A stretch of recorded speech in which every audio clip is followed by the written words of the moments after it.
غصہ شیطان کا کام ہے۔ غصے کے وقت کے کام اور فیصلے غلط ہوتے ہیں۔ نبی کریم خاتم النبیین صلی اللہ علیہ وسلم سے ایک آدمی نے کہا، مجھے وصیت کر دیجیے۔ آپ صلی اللہ علیہ وسلم نے فرمایا، لا تغضب، غصہ مت کرو۔ اس آدمی نے دوبارہ کہا، مجھے کوئی وصیت کر دیجیے۔ آپ صلی اللہ علیہ وسلم نے پھر وہی جواب دیا، لا تغضب، غصہ مت کیا کرو۔ غصہ کے وقت کرنے کے کام۔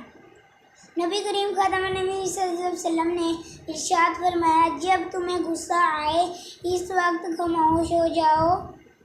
نبی کریم خاتم النبیین صلی اللہ علیہ وسلم نے فرمایا، جب تم میں سے کسی کو غصہ آئے تو وہ کھڑا ہو تو بیٹھ جائے، پھر بھی غصہ ختم نہ ہو تو لیٹ جائے۔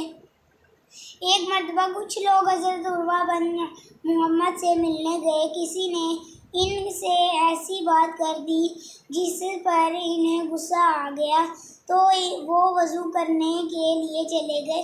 تھوڑی دیر بعد میں وضو کر کے واپس آئے تو کہنے لگے کہ نبی کریم خاتم النبیین صلی اللہ علیہ وسلم نے ارشاد فرمایا ہے، غصہ شیطان کی طرف سے ہے۔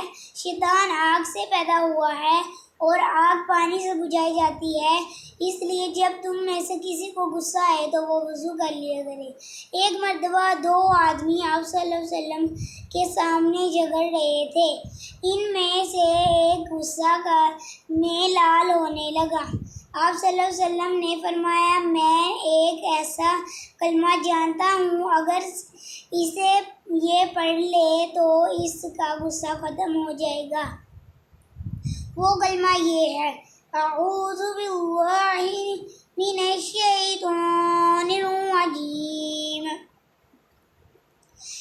ہم یہ کوشش کریں کہ غصہ کے وقت یہ چاروں کام کریں، خاموش ہو جائیں، کھڑے ہوں تو بیٹھ جائیں یا لیٹ جائیں، وضو کر لیں، اعوذ باللہ من الشیطان الرجیم پڑھ کر دعا مانگ لیں۔